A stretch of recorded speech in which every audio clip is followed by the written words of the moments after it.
Essa semana alguém me perguntou se valia a pena discutir política. E eu respondi que a política era para os políticos. Nós apenas discutimos e nos preocupamos com as consequências dos atos deles.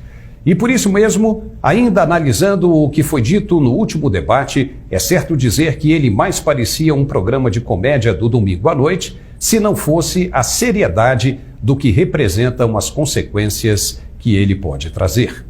Vejamos o candidato de esquerda, sempre ele, falando mais um monte de bobagens, como, por exemplo, na hora de responder uma pergunta claramente induzida sobre a influência de cada candidato sobre o Supremo Tribunal Federal. Não é prudente, não é democrático um presidente da República querer ter os ministros da Suprema Corte como amigos. Você não indica o ministro da Suprema Corte para ele votar favorável a você ou te beneficiar. Os ministros da Suprema Corte têm que ter currículo. As pessoas têm que ter história, têm que ter biografia. E essa gente tem que fazer o que precisa ser feito. É bom deixar claro aqui, mais uma vez, que não se trata de preferência ideológica, mas é o candidato de esquerda quem oferece as maiores pautas. Se não, vejamos. Ele disse que o indicado para a Suprema Corte deve ter currículo, história e biografia. Também concordamos seriamente com isso. Era assim mesmo que deveria acontecer, talvez até melhor, apenas juízes de carreira. Mas vamos analisar com carinho o currículo, a história e a biografia, como disse o ex-presidente, do ministro Dias Toffoli.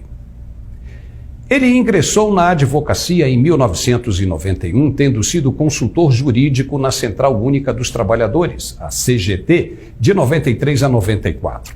Depois foi assessor parlamentar de Arlindo Chinalha, do PT, na Assembleia Legislativa do Estado de São Paulo, em 1994, e assessor jurídico da liderança do Partido dos Trabalhadores, o PT, na Câmara dos Deputados de 95 a 2000.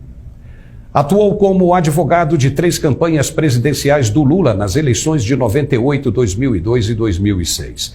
Também foi subchefe para assuntos jurídicos da Casa Civil da Presidência da República de 2003 a 2005, quando adivinhem quem era o ministro. Isso mesmo, acertou, José Dirceu. Ele prestou ainda 2 concursos para juiz substituto e foi reprovado nos 2. Mas em 2009, o então presidente Lula o indicou para ministro do STF. Com essa trajetória intimamente ligada ao Partido dos Trabalhadores, fica muito difícil de entender o que o ex-presidente quis dizer. Mas ainda falando das amizades da esquerda, o atual ministro Edson Fachin, em 2010, fez campanha para a reeleição da presidenta Dilma, se mostrando um forte aliado, guerreiro, para levantar os votos.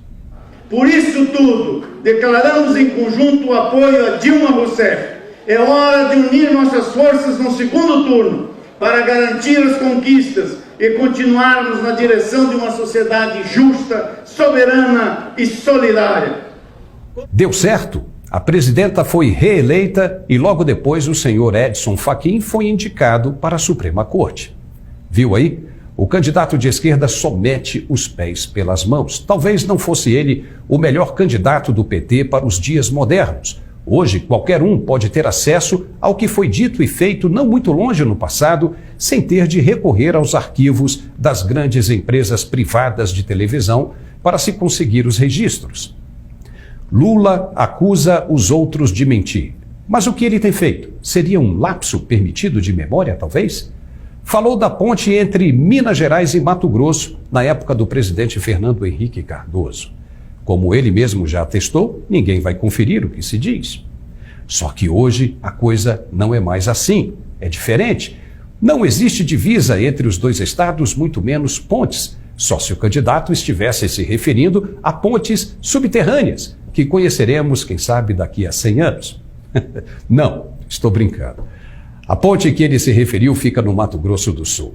Mas quem sabe já não é hora do candidato largar mão de campanhas e aproveitar a aposentadoria tranquilamente em praias paradisíacas do Caribe com sua linda esposa.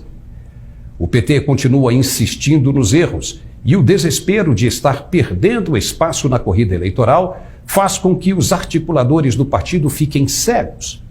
voltaram a bater na mesma tecla das meninas venezuelanas da periferia de Brasília, sem perceber que isso só dá mais gás para a campanha do presidente. As ações da esquerda nesta reta final são pura falta de argumentos, falta do que apresentar, do que falar. Até mesmo o ministro-chefe do Supremo, Alexandre de Moraes, mandou retirar das mídias o tal vídeo, sob a certeza de que se tratava de fake news. Ou, quem sabe, o ministro, na sua inteligência admirável, conseguiu enxergar onde o PT não vê. Mais um tropeço da esquerda veio na pessoa do deputado mineiro reeleito André Janones, do Avante. Ele andou postando um monte de fake news em suas redes sociais e agora terá 2 dias para se justificar no Tribunal Superior Eleitoral.